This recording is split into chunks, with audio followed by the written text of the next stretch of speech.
Kejaksaan Agung menyita uang hasil tindak pidana pencucian uang dengan tindak pidana korupsi Duta Palma Group atas nama tersangka PT Aset Pasifik. Abdul Kohar, selaku Direktur Penyidikan Jaksa Agung Muda Tindak Pidana Khusus, menyebut jika uang yang disita dari PT Aset Pasifik sebesar 450 miliar. Abdul Kohar menyebut jika kasus korupsi perusahaan PT Duta Palma Group merupakan hasil pengembangan kasus yang sebelumnya menyeret terpidana Surya Darmadi. Kejagung menilai dari hasil putusan pengadilan terdapat bukti-bukti tindak pidana yang diduga dilakukan oleh Duta Palma Group dalam perkara pokok pemanfaatan kawasan hutan untuk perkebunan kelapa sawit.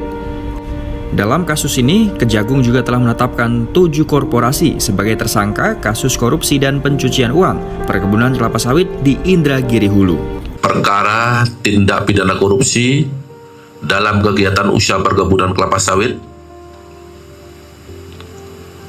telah melakukan penyitaan uang sejumlah 450 miliar rupiah dari tersangka korporasi PT Aset Pasifik yang masih satu grup dengan Duta Palma. Penyitaan ini adalah berdasarkan pengembangan penyidikan dalam perkara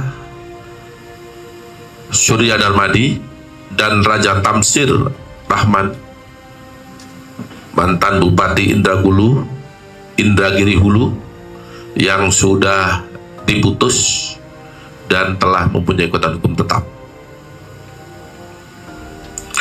Dalam pengembangan ini diperoleh bukti yang cukup untuk menetapkan tersangka dugaan tindak pidana pencucian uang atas nama korporasi PT Aset Pasifik. Selain PT Aset Pasifik, penyidik juga telah menetapkan tersangka dugaan tindak pidana korupsi dan tindak pidana pencucian uang terhadap 5 korporasi. Yang pertama adalah PT PS, kemudian PT PAL, yang ketiga PT SS, kemudian PT BBU, dan PT KAT.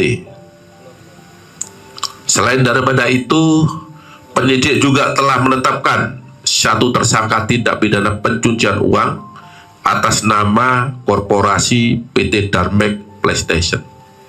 Jadi sudah jelas ya, ada 5 perusahaan atau PT yang telah ditetapkan melanggar undang-undang tindak pidana korupsi dan pencucian uang, sedangkan untuk 2 perusahaan yaitu PT Aset Pasifik dan PT Darmek PlayStation disangka melanggar tindak pidana pencucian uang.